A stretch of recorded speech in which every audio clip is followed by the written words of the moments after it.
Hi friends, Yadgir ಜಿಲ್ಲೆ ಹುಣಸಗಿ ತಾಲೂಕು ತೀರ್ಥ ಗ್ರಾಮದಲ್ಲಿ ರೈತರಿಗೋಸ್ಕರ ಈ ಬಾರ್ಕಲ್ಲು ಇವೇನಪ್ಪ ಇವ ಗೆಜ್ಜೆ ಸರ ಊರುಗಳಿಗೆ ಎತ್ತುಗಳಿಗೆ ಆಕಳಿಗೆ ಯಾವ ಇವೇನು ರೇಟ್ ಅದಾವ ಅದರ ಅವು ಸದ್ಯ 3,000 ರೂಪಾಯಿ 3,000 ರೂಪಾಯಿ ಜೊತೆ. ಇವು ಬಾರ್ಕಲ್ಲೇನ 500 ರೂಪಾಯಿ ಬಂದಿವು.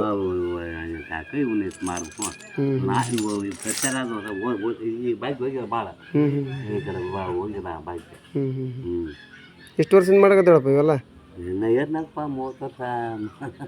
ಅನುಭವ ಐತಿ ಅಂದಂಗೆ ಐತಿ. ಹಿಂಗೆ ಮಾಡೋದಕ್ಕಿಂತ ಅನುಭವ ಐತೆ ಅದು. ಓಕೆ ಫ್ರೆಂಡ್ಸ್, ನಿಮ್ಗೆ ಬೇಕಾದರೆ ಈ ನಂಬರಿಗೆ ಕರೆ ಮಾಡಿ. ಇಲ್ಲಿ ಅಡ್ರೆಸ್ ಹೇಳ್ತೀನಿ, ಬಂದ್ಬಿಟ್ಟು ಇವ್ರ ಹತ್ರ ನಿಮಗೆ ಏನು ಬೇಕಾದರೂ ಈ ಬಾರ್ಕಲ್ಲು, ಈ ಗೆಜ್ಜೆ ಸರ, ಮತ್ತು ಗುಂಬಡಿ ಸರ, ಯಾವುದು ಗುಂಬಡಿ ಸರ ಅಂತ ಎಲ್ಲ ಮಾಹಿತಿ ನಿಮಗೆ ಬೇಕಿದ್ರೆ ಇವ್ರ ಹತ್ರ ಬಂದು ಮಾತಾಡ್ಬೋದು. ಈ ಅಡ್ರೆಸ್ಸಿಗೆ ಫೋನ್ ಮಾಡಿ ಹೇಳ್ತೀನಿ.